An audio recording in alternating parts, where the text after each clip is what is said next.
Inilah perjalanan satu masa dulu. Kota Jeddah lah kota ibadah. Hari ini tuan-tuan berbeza. Ini adalah suasana Jeddah sekarang. Bertukar watak sama sekali. Penuh dengan lampu-lampu ketika malamnya. Dan inilah Jeddah sekarang. Pelabuhan yang hebat. Barangkali kuliah saya malam ini tak seronok. Tapi kalau saya sebut, saya mati. Saya tak sebut pun saya mati.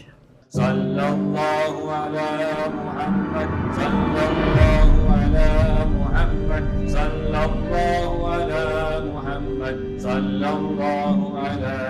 A'udzu minasyaitonir rajim. Bismillahirrahmanirrahim. Assalamualaikum warahmatullahi wabarakatuh. Alhamdulillah. Alhamdulillah bil alamin wa bihi nasta'in. Wassalatu wassalamu ala asyrafil anbiya'i wal mursalin wa alihi washabihi ajma'in. Amma ba'du. Yang disampaikan Tuan Imam, Tuan Gusi, muslimin-muslimat yang dirahmati Allah sekalian, alhamdulillah. Dalam kuliah izinkanlah saya pada malam ini. Kuliah kita ialah tentang isu-isu semasa. Dan tajuk malam ini ialah tentang bola. Saya minta maaf. Di sebalik Piala Dunia 2030 Saudi Arabia. Apakah yang saya nak sebut bukan bolanya, tetapi di sebaliknya. Kita mulakan dengan ayat surah Al-An'am, a'udzu minasyaitonir rajim. Wa mal hayatud dunya illa la'ibun wa lahu. Wa ad-daru akhiratu alladziina yattaqun afala ta'qilun. Shadaqallahul azim. Dan tidaklah kehidupan dunia ini kecuali mainan dan sandiwara. Tidaklah hidupan dunia ini ialah sebagai main-main dan sandiwara, dan sesungguhnya benar-benar negara akhirat adalah lebih baik bagi mereka yang bertakwa. Dan kenapakah kamu tidak berfikir? Ahli tafsir mengatakan kebanyakan manusia menjadikan dunia ini sebagai tempat permainan, tempat sukaria, tempat berhibur, sedangkan dunia akhirat adalah dunia yang abadi bagi mereka yang bertakwa. Dan kenapakah kamu tidak berfikir? Dan kebanyakan pada kita bekerja main-main, belajar main-main, main pun main-main. Dan inilah yang barangkali sebahagian daripada masyarakat kita. Hidup ialah main-main, kecuali bagi mereka yang bertakwa. Dan sesungguhnya negara akhirat, walad daru akhirah, akhiratu khairul lil ladzina taqun. Dan negara akhirat, negeri akhirat ialah sesungguhnya negeri yang lebih baik bagi mereka yang bertakwa. Kenapakah kamu tidak berfikir? Okey, kembali pada tajuk kita. Arab Saudi bercita-cita untuk menjadi tuan rumah World Cup. Dalam kuliah yang lalu, tahun lepas barangkali, kita bincang tentang World Cup di Qatar. Ini untuk pemuda-pemuda kita. Tetapi belum pasti Arab Saudi diterima sebagai tuan rumah dalam World Cup, sebab ada dua negara lain yang bertanding, iaitu Mesir, Greece dan Saudi. Walau macam mana pun kita lihat arus kepada kemenangan ini, dan nampak jelas Saudi akan dipilih walaupun belum rasmi. Ada sebab, ada agenda. Sebab Qatar tidak dapat memenuhi hasrat FIFA untuk menjadikan, terima kasih, untuk menjadikan Qatar diperkenalkan dengan LGBT, diperkenalkan dengan Arab, perzinaan, tetapi tidak berjaya di Qatar. Tetapi sekarang peluang yang baik untuk perkenalkan kembali di Saudi. Lebih lagi Saudi juga mereka mempunyai wawasan 2030 yang juga dalam konteks untuk menjadikan negara Saudi sebagai negara yang maju seperti Eropah. Inilah bagaimanakah di sebaliknya. Kita lihat apakah yang sebaliknya, bukan balanya. Tiga negara sedang berusaha untuk mendapatkan status tuan rumah: Greece, Egypt dan Saudi. Kebetulan 2030 ialah tahun kemuncak wawasan 2030 yang dilancarkan oleh Kerajaan Saudi. Apakah Saudi bersedia untuk menjadi negara seperti Eropah dalam penajaan bola sepak? Sebab di pesta bola sepak di seluruh dunia, segala maksiat yang ada atas muka bumi akan berada di tempat pertandingan tersebut. Mari kita lihat. Inilah kita lihat dalam contoh yang lepas, Qatar. FIFA bersama dengan bangsa bersatu telah sengaja memilih Qatar sebagai negara Islam pertama. Tidak pernah negara Islam dijadikan sebagai host ataupun tuan rumah kepada pesta yang besar ini. Buat pertama kali Qatar dipilih, walaupun Amerika minta supaya mereka dijadikan sebagai tuan rumah, tetapi kata FIFA, Amerika tunggu siap. Kita bagi Qatar dulu. Kita bagi Qatar sebab di sebalik Qatar ada agenda. Agenda sangat besar. Amerika bersahabat, kita bagi 4 tahun kemudian. Lepas itu Saudi akan mengambil alih. Itu janji yang barangkali belum lagi ditunaikan, tetapi itulah bayangan dalam World Cup yang kita lihat. Dalam Qatar yang lepas, berbagai-bagai fitnah telah berlaku. Tetapi kerajaan Qatar sangat tegas. Ini ambassadornya, ini duta dalam World Cup Qatar. Dia mengatakan Qatar negara Islam. Kami tidak akan ubah apa saja yang berlaku disebabkan World Cup. Kami tidak akan ubah. Arak tidak dibenarkan. Sedangkan arak adalah pesta untuk ketika menonton bola sepak, arak akan diminum secara bebas di stadium. Tapi di negara kami tidak boleh. Apabila mereka meraihkan kemenangan, arak akan dipancarkan, akan digoncang dan disembuhkan kepada semua yang terlibat. Negara kami tidak boleh. LGBT, negara kami tidak boleh. Jangan bawa segala simbol LGBT negara kami. Ini Qatar, negara Islam, tidak boleh. Dalam pada itu, mereka masih berusaha untuk perkenalkan LGBT.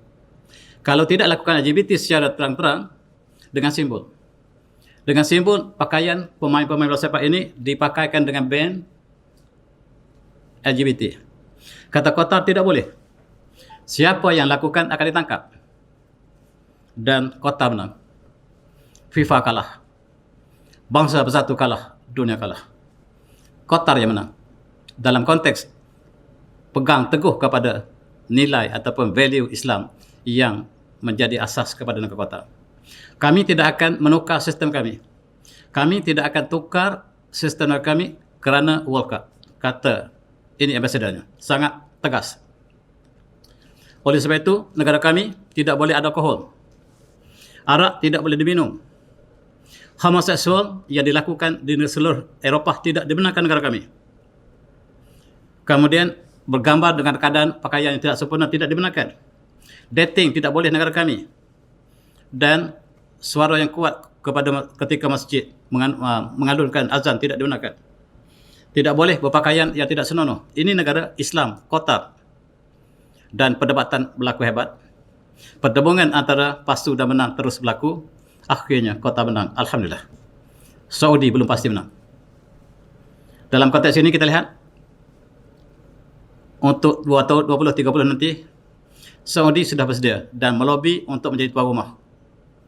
Dengan segala alasan sebab kami telah sediakan infrastruktur yang sangat lengkap, terbaik dunia setakat ini. Tidak dapat ditandingi oleh mana-mana negara dunia sebab kami punya stadium yang sangat canggih. Oleh sebab itu, tidak sebab FIFA tidak memberikan kami sebagai tuan rumah. Itu alasan Saudi. Tetapi kalau kamu menjadi tuan rumah, arak mesti dibenarkan berluasa. LGBT akan dibenarkan. Apa kamu sanggup? Ya, kami sanggup. Ini sangat menakutkan. Sangat menakutkan. Belum berlaku, tapi mari kita sebagai umat Islam kita berfikir. Sebagai bahan berundingan, kita harap tidak berlaku. Kalau berlaku, kita bersedia. Sebab itulah kuliah saya malam ini adalah tentang bola. Harap-harapnya pemuda-pemuda depan saya, tapi pemuda-pemuda yang sebaya dengan saya. Para jemaah yang saya hormati, mereka bersedia barangkali untuk diadakan di Jeddah atau di Riyadh ataupun satu lagi tapak yang sangat sesuai, New. New adalah kota yang baru mereka benakan, baru-bina yang mereka jangka siap sepenuhnya tahun 2030. New ialah bandar luar biasa. Bandar ajaib yang ke-8 dunia. Tak pernah manusia bina bangunan seperti itu. Lam yukhlaq mithluha fil bilad. Dan Allah mengatakan kaum Nabi Ad juga membina sebuah bangunan yang tak pernah dibina orang lain. Lam yukhlaq mithluha fil bilad. Mereka bina bangunan tinggi-tinggi yang tak pernah orang lain bina. Selepas mereka bina bangunan paling tinggi dunia, pegang rekod dunia, kaum Ad, Allah hancurkan mereka. Allah hancur bukan sebab bangunan tinggi, tetapi sebab mereka menentang Nabi Hud AS. Dan bangunan mereka hanya tinggallah sejarah. yang kita lihat sekarang, kesan-kesan arkeologi daripada kemusnahan kaum Ad. Saudi ingin ulang kembali. Saudi ingin ulang di Bandar Nium. Nium ialah terletak di kawasan Teluk Aqabah, tempat Allah musnahkan kaum Nabi Syuaib. Di situ Nabi Syuaib bertapak dan menyeru kaumnya kepada kebenaran. Kaumnya melakukan segala konspirasi, segala keburukan. Dan kaumnya lah yang menipu dalam timbangan, melakukan kemusnahan di atas muka bumi. Nabi Syuaib telah mengajaknya berkali-kali. Akhirnya mereka menolak Nabi Syuaib. Allah musnahkan kaum ini. Di tempat musnah inilah Bandar Nium akan dibina. Sekarang sebahagian daripada infrastrukturnya telah selesai, sebahagian lagi tidak selesai. Dan mereka jangkakan 2030 kota ini akan lengkap sepenuhnya dan pesta World Cup akan ada di sini. Ini satu pandangan. Satu lagi, Jeddah sudah cukup untuk mengadakan World Cup. Dan kita lihat apakah yang berlaku akan datang. Kalau ada tuan panjang umur untuk menyaksikan apa yang kita bincang malam ini. Nium ialah kota yang mereka sebut kota ajaib. The Eight Wonders ataupun bahan ajaib dunia yang ke-8 sudah dibina.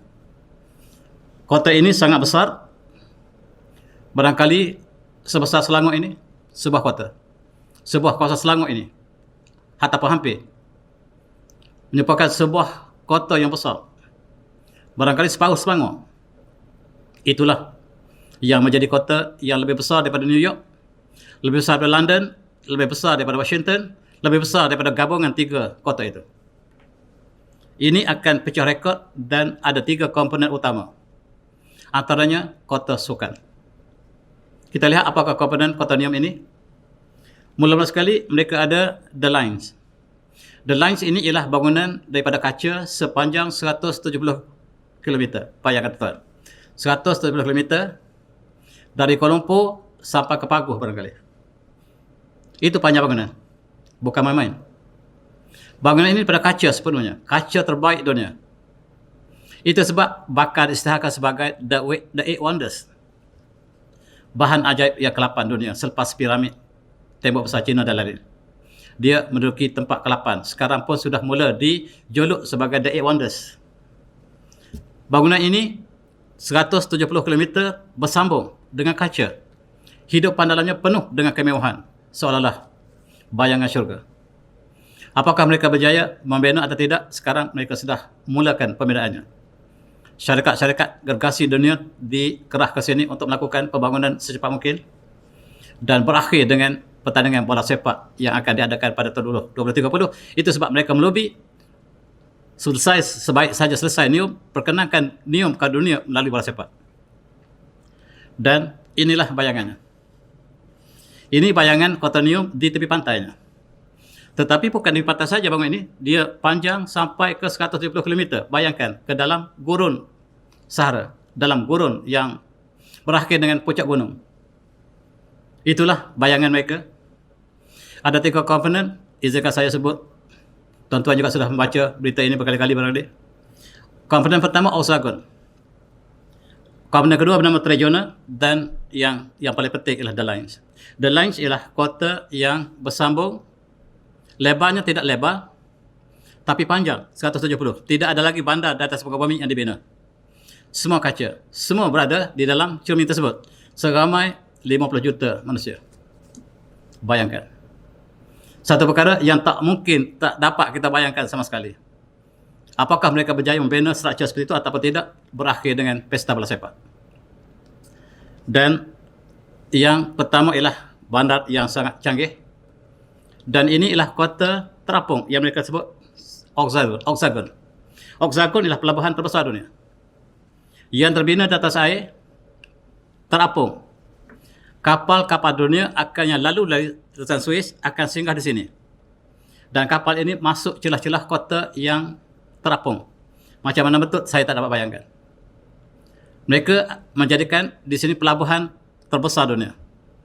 Yang akan disinggah oleh kapal-kapal dunia melalui Trans Suez, sebab kedudukannya sangat rapat dengan Trans Suez. Tuan-tuan lihat di sini.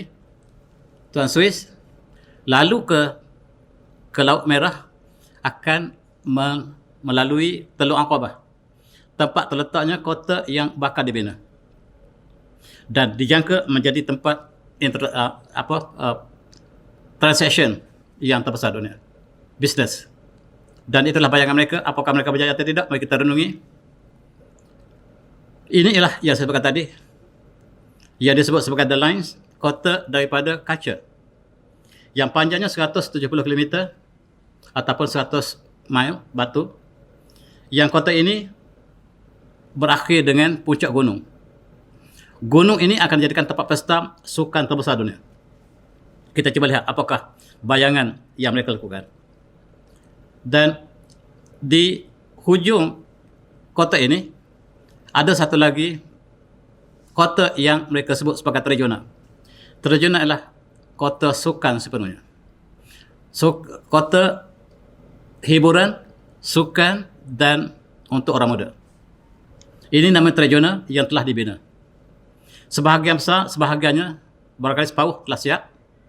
Di tengah-tengah gunung ini ada tasik yang buatan ataupun asli, saya tak pasti, tetapi telah muncul satu tasik yang sangat-sangat indah di tengah pegunungan. Di sini akan dijadikan sukan air,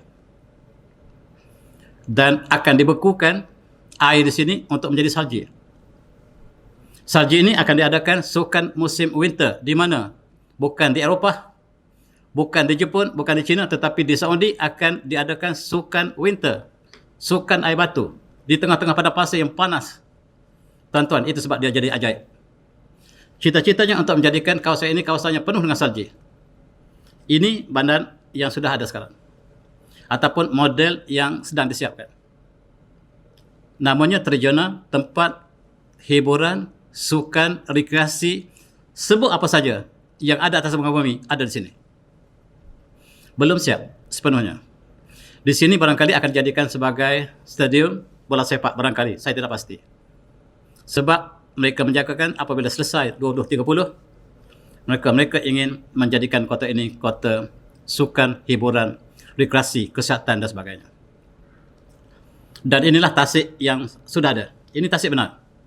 Sama ada artificial ataupun tidak, saya tak pasti. Buatan manusia atau tidak, tak pasti. Tetapi tasik ini sangat cantik. Di tengah-tengah pegunungan, di situ sukan akan diadakan. Mereka jangkakan tasik ini akan beku. Teknologi sekarang boleh bekukan air tasik di tengah padang pasir. Mereka akan bermain salji di sini. Itu perancangan mereka. Ramai yang mengatakan mereka tidak akan berjaya. Ramai yang menyangka mereka berjaya. Dua-dua ada. Ini ialah yang sudah ada. Mereka bina kompleks sukan ski.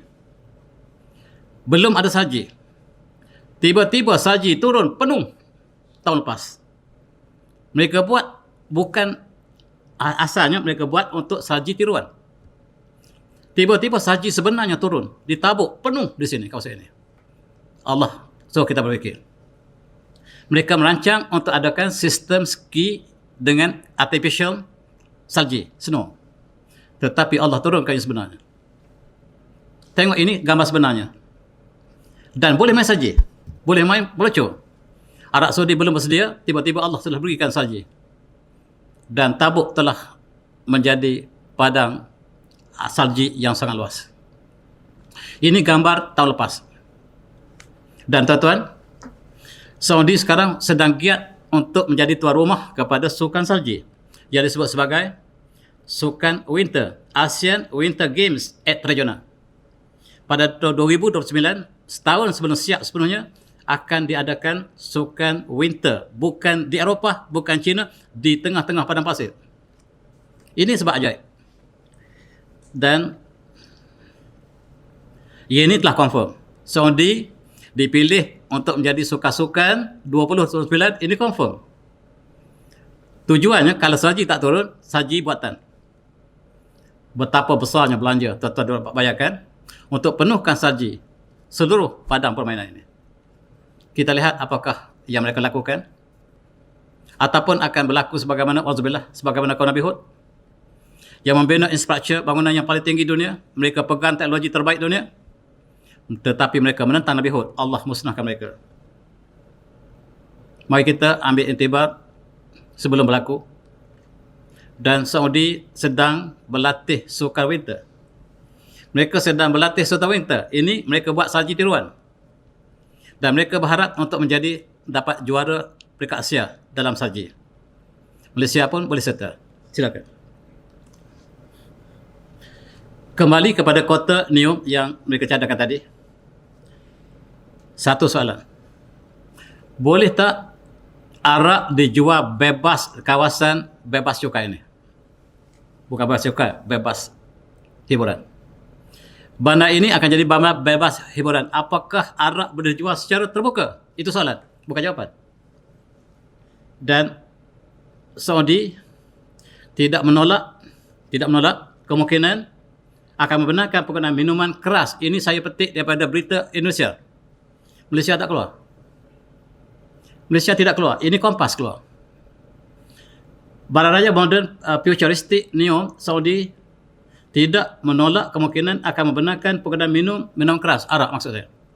Kata seorang pegawai kanan kepada AFP, berita Yahudi, pada Rabu, dipetik oleh Kompas. Dia akan beroperasi di bawah undang-undang yang tersendiri dan sedang dirangka. Undang-undang yang sudah ada haram.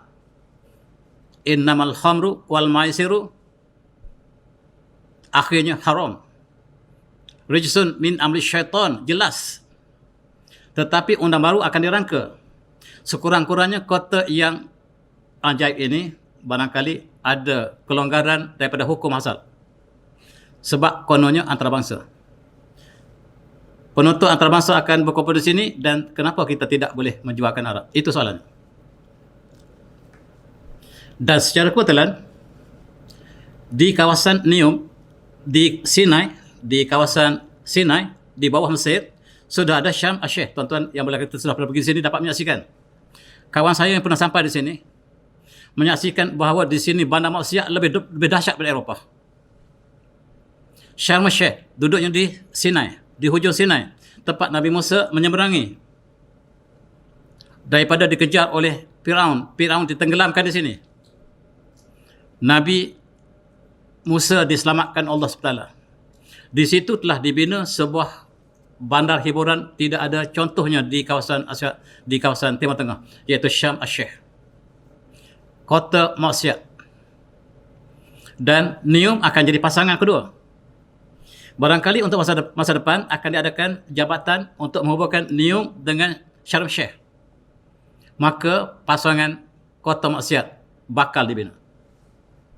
Ini yang kita harus fikirkan, bukan bolanya, tuan-tuan. Dan inilah yang dikatakan dia akan menjadi contoh kepadanya sudah ada. Kalaulah di Syam Asyih segala-galanya bebas, wanita tidak berpakaian dapat dilihat di tepi pantai, dan NEOM akan ikut langkah yang sama.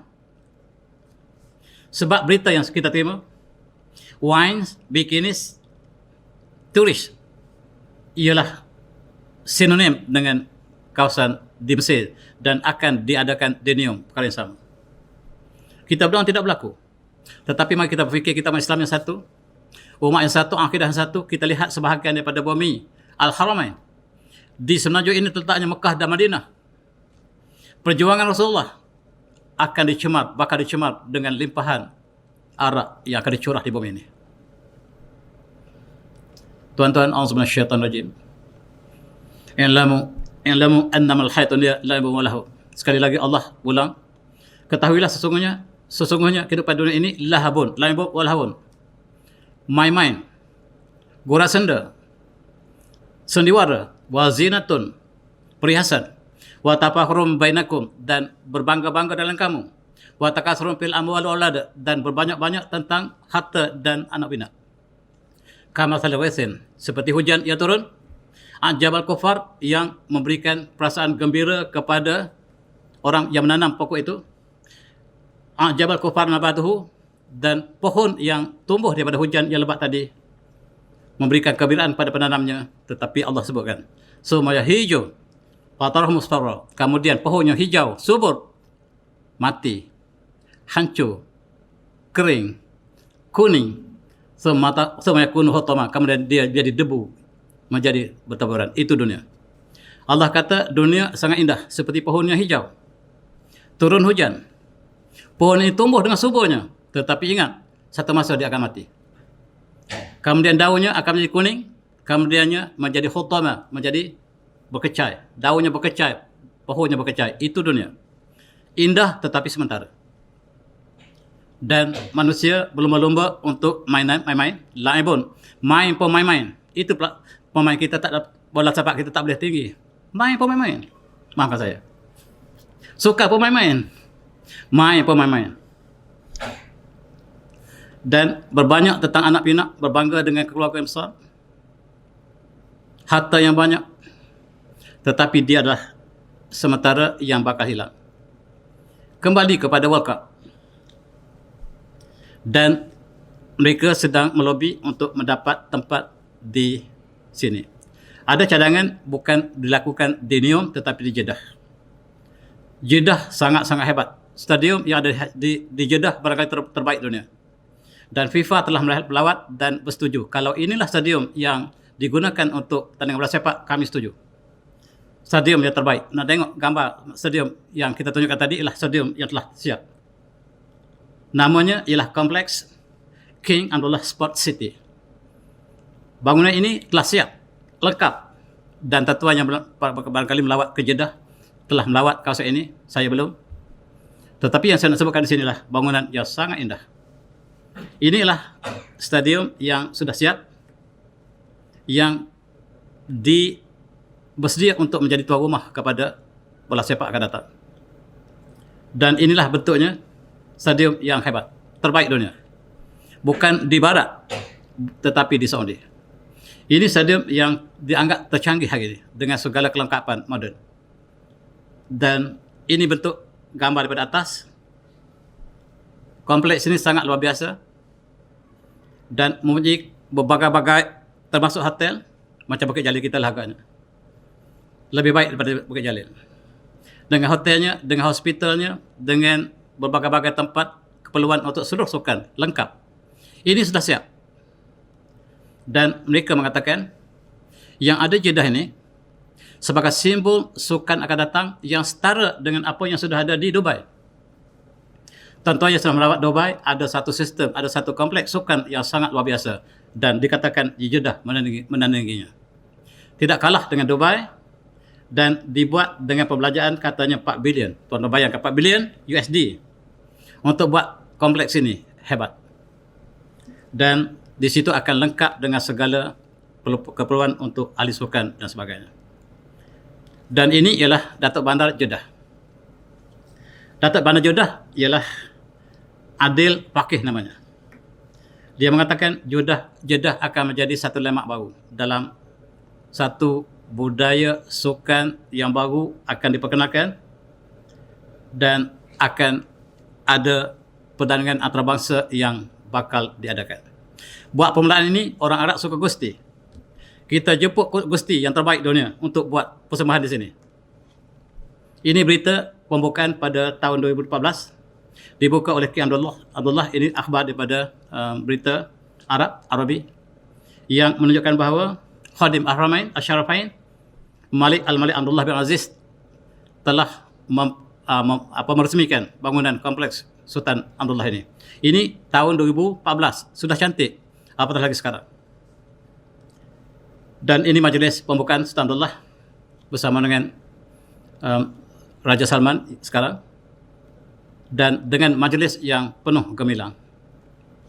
Mula-mula sekali mereka jumpa ahli gusti. Dan gusti yang hebat diadakan di sini. Orang agak ramai-ramai tengok live. Sebelum ini tengok dalam televisyen.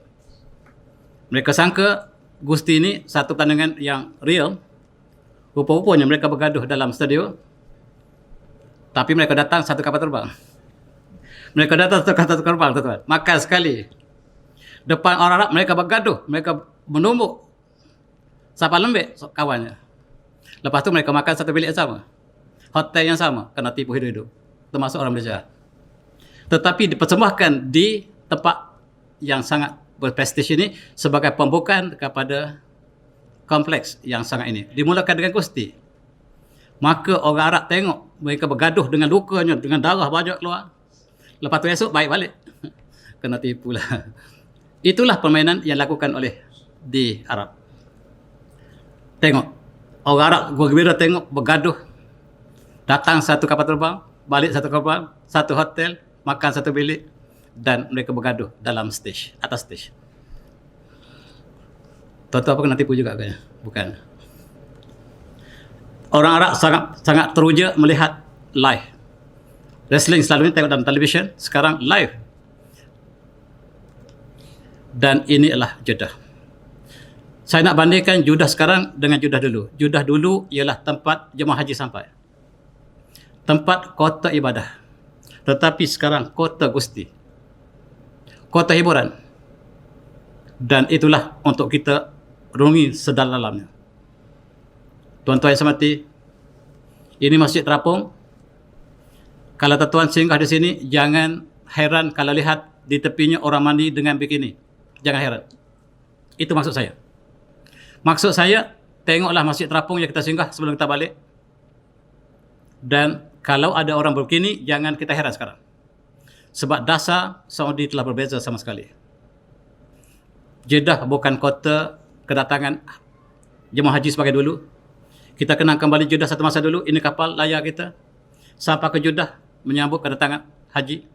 Sekarang bukan lagi. Kita kenang lagi satu masa dulu Jeddah. Inilah pelayar-pelayar daripada India, Pakistan, daripada negara kita yang menuju ke Jeddah sebagai kota ibadah. Mereka berada di Jeddah untuk beberapa hari sebelum mereka bertolak ke Madinah atau ke Mekah. Dan Jeddah tidak ada sebarang hiburan ketika itu. Kota Islam, kota ibadah. Tiba-tiba sekarang telah bertukar sama sekali.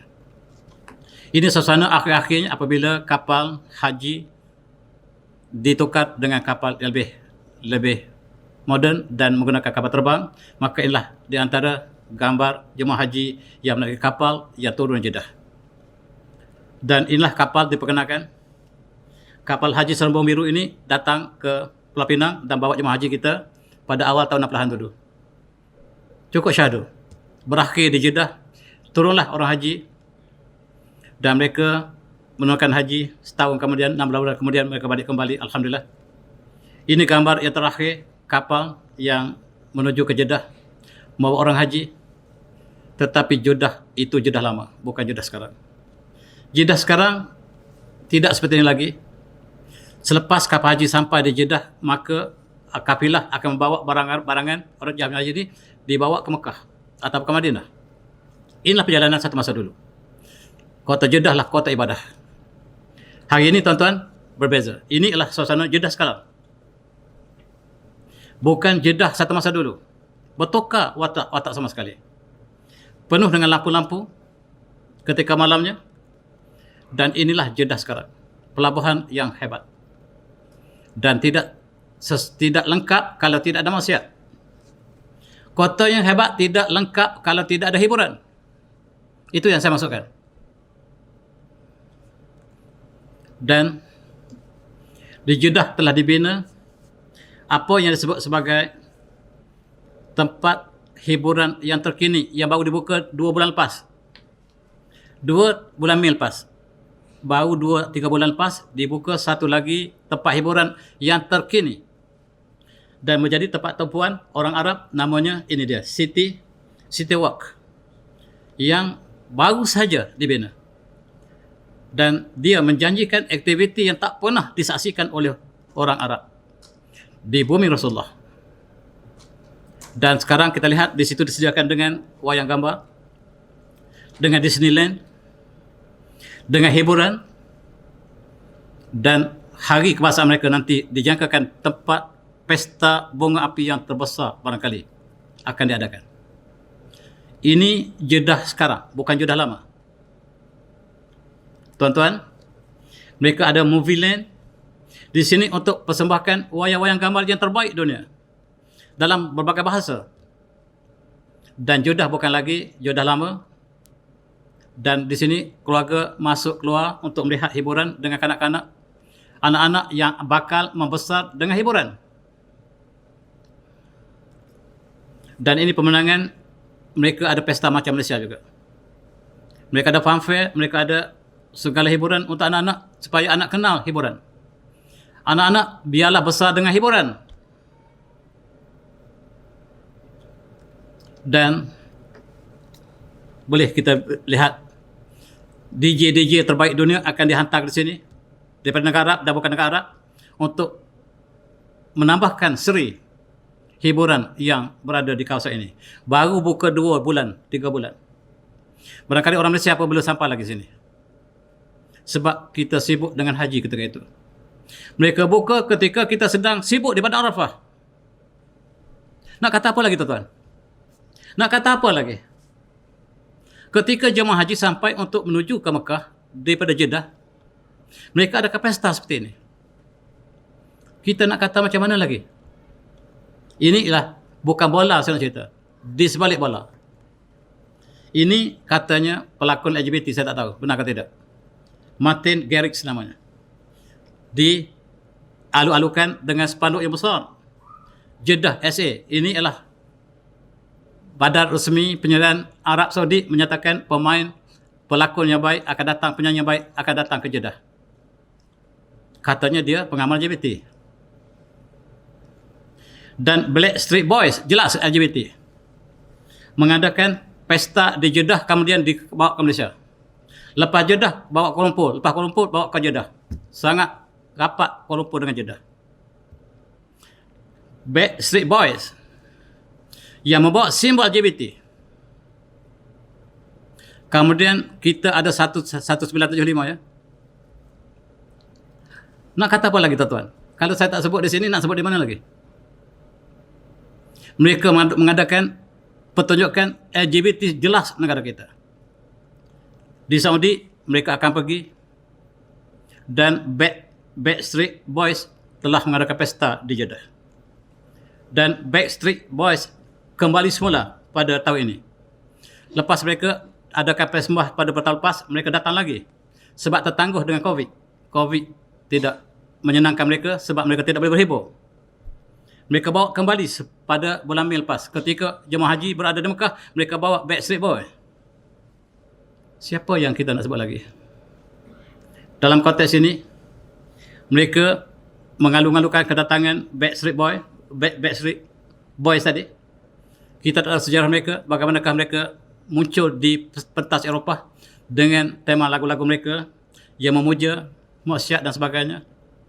Dibawa ke negara Al-Haramain, bumi Rasulullah, dan dilakukan oleh Al-Hay'ah Al-Ammah Litarfiyah, iaitu satu badan khusus otoriti untuk hiburan, seolah-olah menteri hiburan, seolah-olah. Di Malaysia tidak ada menteri hiburan. Yang kita ada menteri penerangan. Tapi di Saudi ada menteri hiburan. Hebat. Dia tidak nama menteri, dia nama otoriti. Hay'ah ni lembaga. Dan ini menterinya. Menterinya bernama Turki Syekh. Kalau Syekh di belakang, maksudnya keluarga Wahabi. Turki Syekh dilantik menjadi otoriti dalam menyediakan hiburan seluruh Saudi. Dia bertanggungjawab membawa hiburan pemain-pemain, penyanyi-penyanyi terbaik. Dibawa resmi bukan oleh persatuan, oleh kerajaan. Ini menteri mereka. Namanya Turki Syekh. Chairman Hay'ah At-Tarfiyah yang saya maksud tadi. Dia sekarang menyusun hiburan bulan demi bulan, minggu demi minggu, hari demi hari untuk diadakan semua pesta di Arab Saudi. Jangan siapa usik. Jangan ulama sentuh perkara ini. Ini adalah dasar kerajaan. Wanita harus dibebaskan daripada tradisi yang lama. Bawa mereka ke stadium, perhatikan bola sepak. Dan bawa mereka ke padang bola.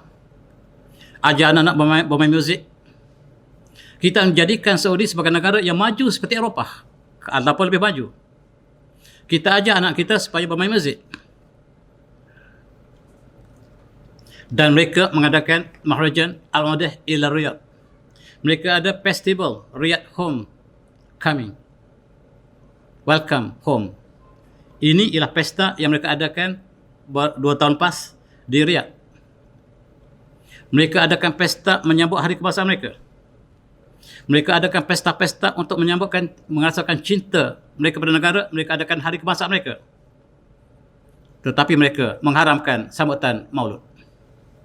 Mereka membenarkan merayakan hari-hari kebangsaan mereka sebab cintakan kepada negara. Tapi mereka haramkan untuk raihkan Maulid Rasul.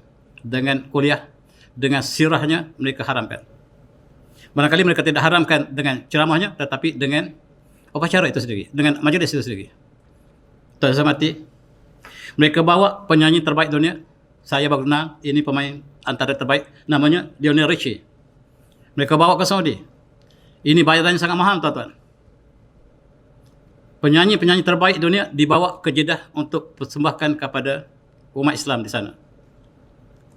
Dan Justin Bieber namanya, datang melakukan persembahan di Saudi. Kemudian datang ke Bukit Jalil. Pemuda kita berada di situ sampai pukul 3 pagi. Ini dimulakan di Jeddah, dibawa ke Bukit Jalil. Dan mereka isytiharkan penghibur terbaik dunia, Al-Muthil John Travolta, sebagai penghibur sepanjang zaman. Ajazah Al-Injaz Madal Hayah, itu anugerah terbaru, tak pernah ada lagi sebelum ini. Anugerah penghibur sepanjang zaman. Joe Travolta. Adik-adik yang muda tak kenal Joe Travolta kali. Yang peringkat saya kenal. Ini Saturday Night Fever. Masa saya muda-muda dulu. Inilah hiburan ketika saya muda dulu. Saturday Night Fever. Pada malam Sabtu mereka jadi orang gila. Berpesta arak diperkenalkan oleh Joe Travolta. Dan sekarang Saudi mestihakan dia sebagai penghibur sepanjang zaman. Mari kita fikir dalam kita. Kita satu umat yang sama. Walaupun negara berbeza, kita tak pernah disepadan dengan geografi. Kita lah umat yang sama. Barangkali kuliah saya malam ini tak seronok. Barangkali ramai yang akan komen saya. Tapi kalau saya sebut, saya mati. Saya tak sebut pun saya mati. Saya sebut saya mati, kalau saya tak sebut pun saya mati juga. Tuan-tuan yang saya mati, ini Joe Travolta. Ketika kita di sekolah dulu, inilah barangkali yang menjadi hero ataupun menjadi ikon ketika itu. Dan mereka juga memberikan hadiah kepada pelakon wanita terbaik dunia. Ini dia, saya tak kenal siapa. Diadakan dalam majlis resmi negara, bukan majlis dilakukan oleh NGO, bukan. Resmi negara. Ali Sheikh tadilah yang mengadakan, Turki Sheikh tadilah yang mengadakan pesta ini. Tuan-tuan saya mati, mereka akan ada satu kota yang khusus untuk hiburan, namanya Qadiyah. Qadiyah namanya. Ini kota hiburan seperti di barat, seperti di sini. Seperti Disneyland, mereka tiru untuk adakan di Qadiyah. Inilah gambaran sebahagian daripada Qadiyah, pesta hiburan Qadiyah. Diresmikan oleh Raja Salman.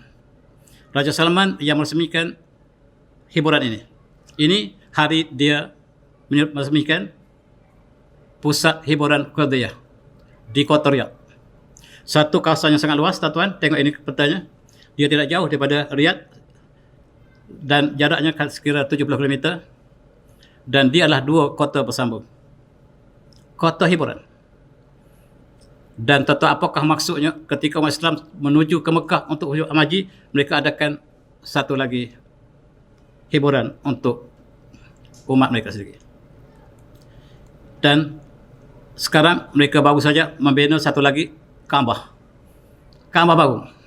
Bukan Kaabah. Mereka sebut Muqam ini sama Kaabah. Bentuk seperti Kaabah. Mereka buat satu bangunan besar seperti Kaabah. Tinggi 400 meter, lebar 400 meter, panjang 400 meter. Exactly, hampir bentuk dengan Kaabah. Apa maksud mereka lakukan Kaabah di kota Riyadh? Dan ini juga bakal menjadi antara benda ajaib dunia. Dan saya dipahamkan mereka akan bina bangunan di atas dalam Kaabah ini. Bukan Kaabah, Mu'aqab. Baca Mu'aqab ya, jangan Kaabah. Ini bangunan Mu'aqab. Mu'aqab ini dalam bahasa Arab samanya. Kaabah, Mu'aqab sama aja. Dalam bahasa Arab, X cube, kita panggil cube. X kuasa 3, kita panggil cube. Ka'bun, asal dari Ka'bun, Kaabah. Orang barat tidak ada istilah untuk cube. Untuk Kaabah, cube, X kuasa 3. Mereka pinjam pada Islam, mereka sebut cube. Asalnya Ka'bun. Dibawa ke Perancis, disebut cubo. Dibawa ke Itali, disebut cubo. Inggeris, bangsa paling mundur di Eropah, mereka ambil daripada Itali, dia sebut cube. hiup itu Kaabah. Dan sekarang mereka membina muka. Dan ini gambaran lukisan. Mereka akan hiaskan dalamnya bangunan puncak langit. Pencakar langit. Kaabah satu hal. Dalam Kaabah ada bangunan.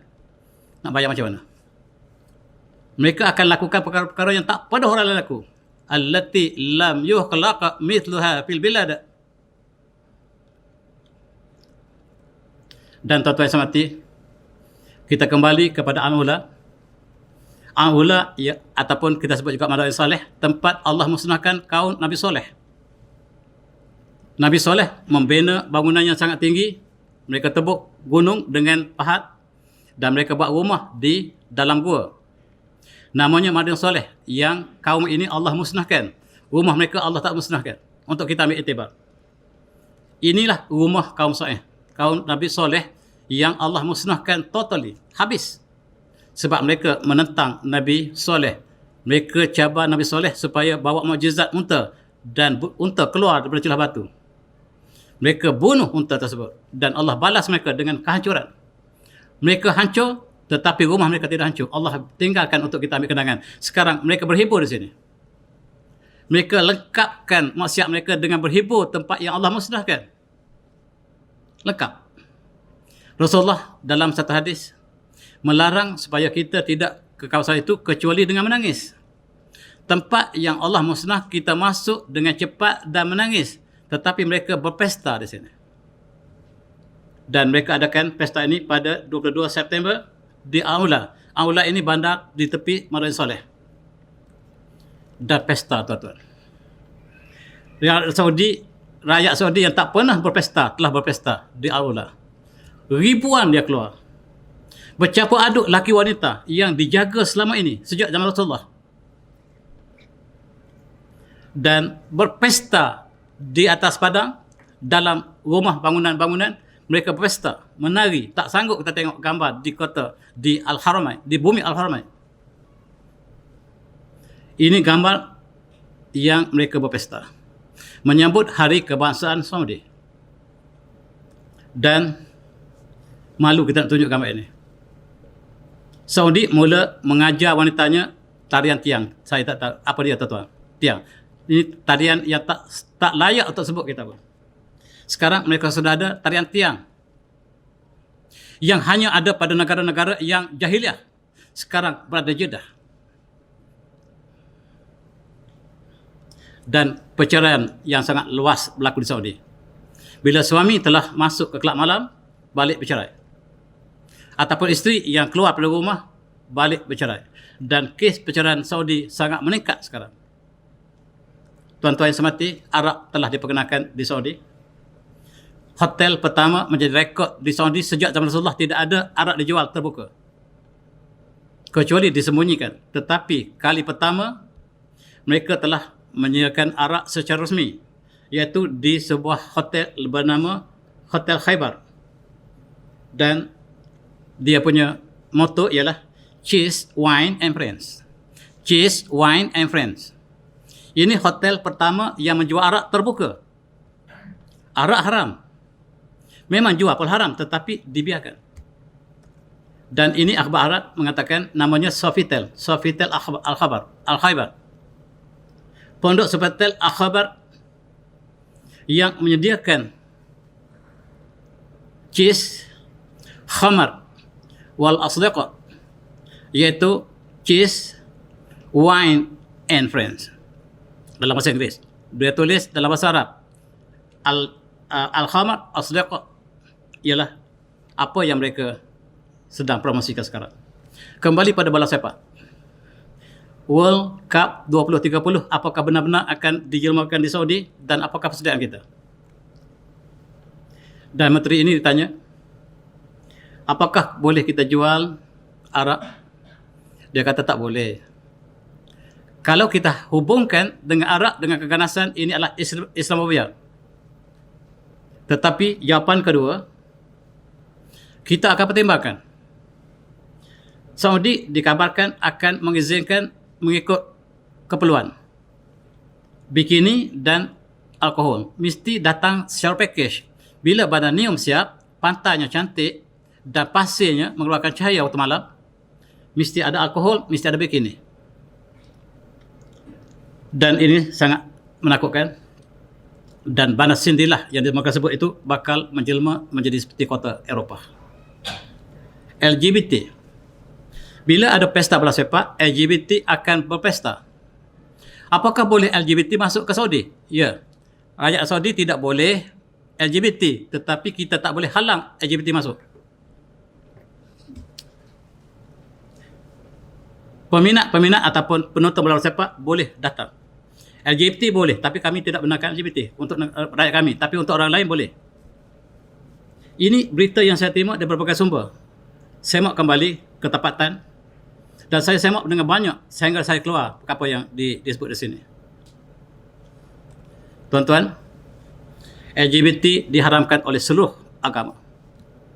Lebih lagi negara Islam, seluruh negara umat Islam mengharamkan LGBT.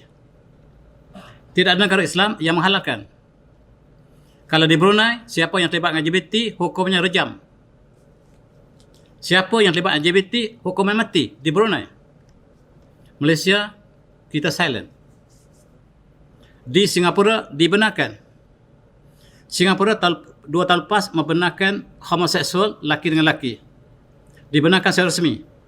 Dan Mufti Singapura berpesan kepada pemuda Islam, walaupun negara kita membenarkan perkahwinan jantan dengan jantan, kita umat Islam tidak boleh lakukan.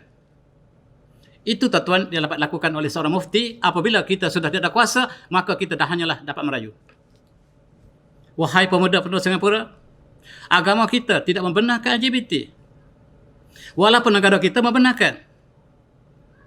Dan tuan-tuan, sama seperti negara Arab juga tidak membenarkan. Tetapi kota Neom mempunyai skop yang berbeza. Kota ini akan ada taksi yang dalam bentuk drone seperti yang terbang, yang kita nak rancang Kuala Lumpur tu, nak buat di sini dulu. Kemudian pekerja tidak lagi semuanya robot, dan kita akan ada makanan-makanan yang dengan genetik modified, GMO yang sangat hebat. Makanannya yang asam jawa boleh jadi manis. Itulah GMO. Asam jawa boleh manis, tuan. Kalau kita tak cakap kepada hang tua tak percaya. Hang tua tak percaya apa? Asam jawa boleh manis, tak percaya. Tapi sudah berlaku sekarang. Kemudian hujan tiruan. Bukan Dajjal saja boleh buat hujan, tuan-tuan, tapi Saudi juga bakal buat hujan tiruan. Malaysia juga buat masa kita kemarau, kita ada pemenahan. Rupa-rupanya kita tiru Dajjal. Kemudian Jurassic Park ni macam mana dia buat benda-benda yang lama-lama dulu. Dinosaur akan dibuat satu yang menarik untuk kanak-kanak barangkali. Pasir yang bercahaya waktu malam. Ini baru nak buat. Apakah bahan pasir yang mereka akan buat? Dan yang ini saya sebutnya alkohol. Perkara yang dibenarkan dalam kota The Lines. Tempat Allah musnahkan kaum Nabi Syuaib. Di situ kota Neom akan dibina. Tuan-tuan lihat lagi apa yang ada. Ini yang dipropos. Yang dicadangkan untuk kemudahan penduduk Neom. Belum siap. Tetapi ini sudah siap perancangan mereka. Dan mereka akan menggunakan pengenalan dengan menggunakan scan yang terkini, teknologi terkini, IT. Dan mereka ada bulan tiruan. Bulan ini akan letak di atas kota Neom, tak pernah turun lagi. Ada bulan atas. Bulan yang Allah jadikan, dia jatuh. Esok naik lagi. Tapi yang di Neom, dia duduk situ kekal waktu malam. Hebat. Ini ialah perancangan kota Neom. Saudi telah membenarkan bikini. Kalau tuan-tuan singgah di Masjid Terapung Jeddah, tengok orang seperti ini, saya tutup tadi. Yang sebenarnya tidak seperti itu. Kita tutup dah. Hanya bikini, ada atas satu, bawah satu. Ini negara Rasulullah, subhanallah. Dia sudah benar rupanya pada tahun 2018, kita tak tahu tuan-tuan. 2018, sebelum Covid, mereka sudah benarkan bikini. Sebelum itu, untuk pergi haji pun, mereka mesti ada mahram. Sekarang bikini pun boleh. Dan ini imam. Imam ini tegur kerajaan mereka sendiri. Akibatnya, penjara. Jangan tegur. Tak boleh tegur kerajaan. tegur musuh kerajaan dan ditangkap, masuk penjara. Imam Masjid Haram dipenjara 10 tahun sebab tegur dasar kerajaan. Dasar kerajaan tidak boleh tegur. Anda penjawat awam. Imam ini penjawat awam, tuan-tuan. Anda tidak boleh menegur dasar kerajaan. Tegur, akibatnya 10 tahun penjara. Ini minimum. Ini kalau kita baca, kalau kita pergi lama dulu, bulan puasa dia baca cukup syahadu. Kita orang ajam pun dengar bacaan dia, seolah kita faham baca Quran. Sungguh merdu, tapi telah berada dalam jil. Dan ini imam, namanya Abdullah Baspa, juga suaranya mendayu-dayu. 12 jam, 12 tahun, sebab tegur kerajaan. Jangan tegur kerajaan. Jangan tegur kerajaan, ingat.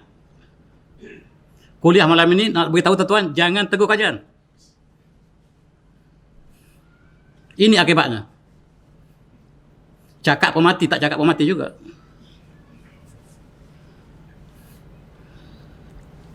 Dan ini senarai ulama yang telah ditangkap. Tuan tengok nama mereka. Ulama tidak sepakat dengan dasar. Ada 3 kumpulan ulama di Saudi. Satu, yang menentang seperti ini, nasib mereka masuk penjara. Yang kedua, play safe, silent. Silent. Bukan nak lawan tak boleh. Kita mentimum, lawan durian habislah. Ini sikap yang kedua. Sikap yang ketiga, kita bersama dengan kerajaan. If we cannot beat, join them. Inilah yang paling malapetaka yang ada sekarang. Yang ketiga. Yang pertama, nasib mereka kita tahu. Antaranya imam ini, dan rangkaian mereka. Bukan ini saja, tuan-tuan. Ramai lagi. Mula pada tahun 2017, ditangkap dan tak tahu nasib mereka. Sebahagiannya mereka dibawa mahkamah, sebahagian mereka dikekal, tidak tahu ke mana. Dan ini senarainya. Senarai mereka yang menegur dasar. Jangan tegur, tuan-tuan. Beritahu kuliah saya malam ni, jangan tegur. Kalau tegur, ini nasibnya. Mereka tangkap sejak tahun 2017 dan nasib mereka sampai sekarang sudah 5 tahun. Tak tahu, itu 6 tahun dah. Tak tahu nasib mereka. Dan yang ini mati dalam penjara. Syekh Musa Al-Qarni mati dalam penjara. Belum bicara lagi. 5 tahun ditangkap, tak bicara lagi. Apa salah dia? Salahnya menegur dasar. Dan kembali pada World Cup. Apakah ini akan jadi realiti? Apakah yang kita bayang tadi harap tidak berlaku? Apakah dia akan berlaku? Kita minta jauh daripada apa yang dirancangkan. Dan ingat sekali lagi, yang lamu adnamal hayatun ya la'ibun walahu wa zinatun wa tafakhurun bainakum wa takasur bil amwal wal aulad kama talwasin ajabul kuffar nabatuhu sumyahi tubarra musfara sumakum khutama. Perumpamaan dunia ini seperti hujannya turun dan penanamnya akan gembira melihat tanamannya sangat hijau, tetapi pohon ini Allah mengatakan dia akan mati, kering dan hancur. Itulah dunia. Dan mudah-mudahan itulah menjadi renungan kita untuk melihat apakah sebalik World Cup Saudi 23. Saya minta maaf banyak kepada tuan-tuan yang ada di sini dan juga pendengar yang saya live malam ini. Saya minta maaf banyak. Jari 10 bukan maksud saya untuk memburukkan sesuatu, tetapi untuk bahan kita berfikir. Dan saya sudahi dengan wabillahi taufiq. Assalamualaikum warahmatullahi wabarakatuh. Tasbih.